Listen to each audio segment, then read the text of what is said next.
ஒரு அழகான கிராமம்.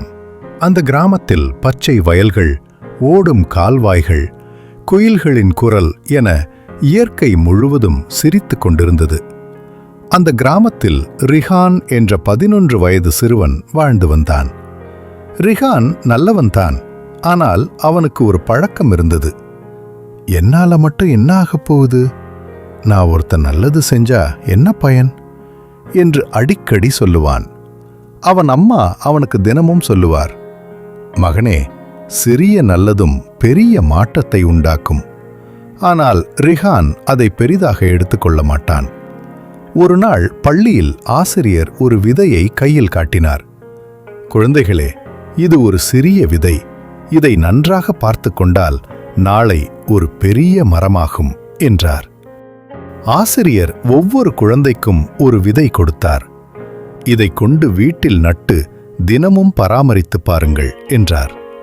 ரிஹான் விதையை பார்த்து மனதில் நினைத்தான், இவ்வளவு சின்ன விதையா? இதுல என்ன பெரிய விஷயம் இருக்க போகுது? வீட்டுக்கு வந்ததும் அவன் விதையை ஒரு மூலையில் போட்டுவிட்டான்.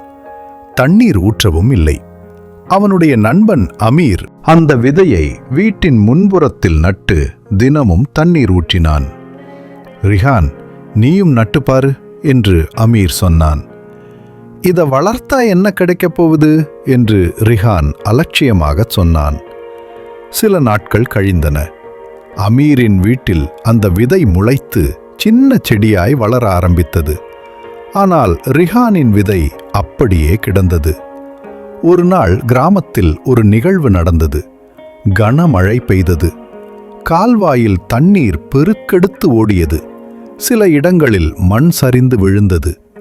கிராமத்தினர் அனைவரும் கவலையில் இருந்தனர். அந்த நேரத்தில் அமீரின் வீட்டின் முன் இருந்த அந்த செடி மண்ணை பிடித்து கொண்டது. மண் சரிவதை தடுத்தது.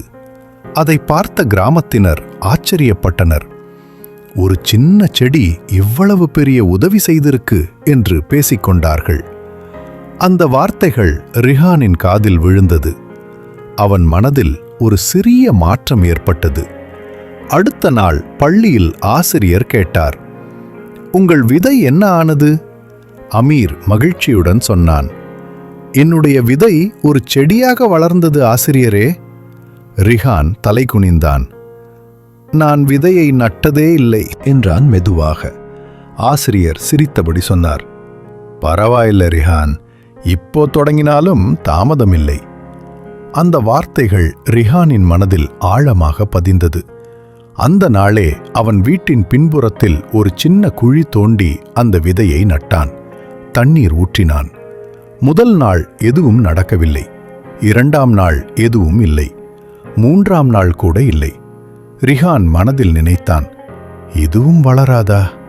ஆனால் அம்மா சொன்னார், பொறுமைதான் நல்லதின் முதல் படி. ரிஹான் தினமும் தண்ணீர் ஊற்றினான். ஒரு நாள் காலை மண்ணின் நடுவே ஒரு சின்ன பச்சை முளை. அம்மா, அம்மா என்று ரிஹான் கத்தினான். அவன் கண்களில் சந்தோஷம் கண்ணீராக வந்தது. நாட்கள் சென்றன. அந்த முளை ஒரு செடியாக மாறியது. ரிஹானின் மனமும் மாறியது. இப்போது அவன் வீட்டில் மட்டுமல்ல, பள்ளியிலும் மாற்றம் தெரிந்தது. ஒரு குழந்தை பென்சில் மறந்தால், இதை எடுத்துக்கோ என்று சொன்னான்.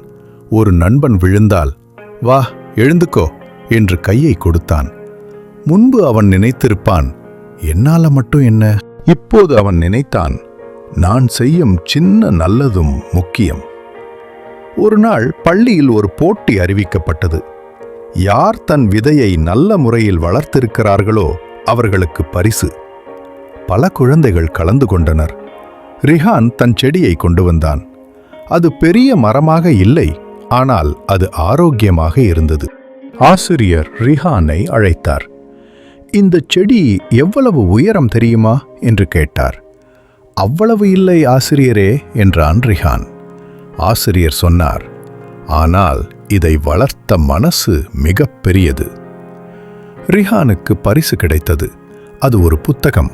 அதன் முதல் பக்கத்தில் எழுதப்பட்டிருந்தது, சிறிய முயற்சியே பெரிய வெற்றியின் தொடக்கம். அந்த நாளிலிருந்து ரிஹான் கிராமத்தில் ஒரு மாற்றத்தை ஏற்படுத்தினான். பல குழந்தைகளுடன் சேர்ந்து மரக்கன்றுகள் நட்டான், சுத்தம் செய்தான், பெரியவர்களுக்கு உதவினான். அவன் புரிந்து கொண்டான், ஒரு விதை போல ஒரு நல்ல செயலும் சிறியதுதான், ஆனால் அதை தொடர்ந்து செய்தால் அது உலகையே மாற்றும். கதை சொல்லும் பாடம்: சிறிய நல்ல செயல்களை அலட்சியப்படுத்தாதே, அவையே நாளை பெரிய மாற்றமாக மாறும்.